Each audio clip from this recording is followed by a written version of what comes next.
Karaağaç Nergizlik Ortaokulu ve Karaağaç Anaokulu tarafından ortaklaşa gerçekleştirilen robotik bilim şenliği yoğun ilgi gördü.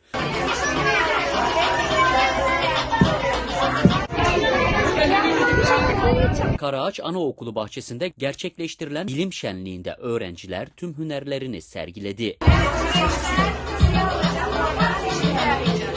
Heyecan dolu geçen bilim şenliğinde öğrencilerin yaptıkları çalışmalar yurt dışında bulunan proje ortaklara online bağlantı ile gösterildi. Böyle çalışıyor. Projenin daha da gelişmesi için yoğun çaba harcanıyor.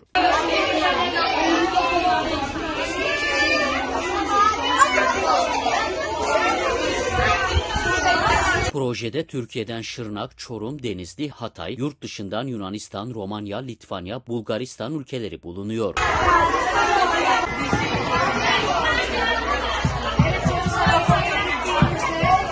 Bu solar sistem etraftaki ışınlar sayesinde çalışıyor. Bu güneş paneli etraftaki ışınları